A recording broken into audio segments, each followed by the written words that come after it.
चाहत्यांची प्रतीक्षा संपली। T20 world cup जिंकल्यानंतर लाडकी टीम इंडिया भारतात पोहोचली। थोड्याच वेळात टीम इंडिया पंतप्रधानांना भेटणार।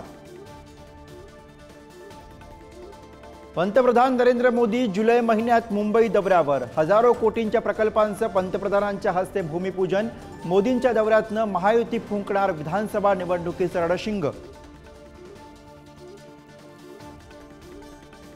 आज राज्य मंत्रिमंडळाची बैठक। विधान परिषदेच्या सभापतीपदाबाबत निर्णयाची शक्यता। राम शिंदे, निरंजन डावखरे, दरेकरांच्या नावासाठी भाजप आग्रही। आज मंत्रिमंडळाच्या बैठकीत इतरही मोठ्या निर्णयाची शक्यता। मुख्यमंत्री तीर्थदर्शन योजनेवरही चर्चा होणार असल्याची माहिती। विरोधी पक्षनेते अंबादास दानवेंचं निलंबन मागे घेतलं जाण्याची शक्यता।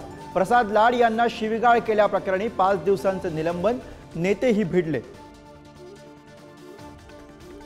काँग्रेसचे ज्येष्ठ नेते सुनील केदार यांना हायकोर्टाचा दिलासा नाहीच। नागपूर जिल्हा बँकेतील घोटाळ्याप्रकरणी शिक्षेला स्थगिती देण्यास हायकोर्टाचा नकार। पावसाळी अधिवेशनात आज शेतकऱ्यांच्या प्रश्नावरती चर्चा होणार। निवडणुकीच्या तोंडावर शेतकऱ्यांसाठी काही महत्त्वाच्या निर्णयांचीही शक्यता। विठ्ठल रुक्मिणी मंदिर समितीच्या कर्मचाऱ्यांची आज काम बंदची हाक।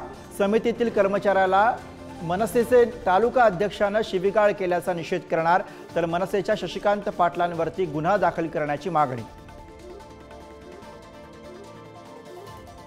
वाढवण बंदराच्या भूमिपूजनाची सरकारकडून तयारी। आज बंदर विरोधी समितीची ही बैठक। बैठकीकडे लक्ष।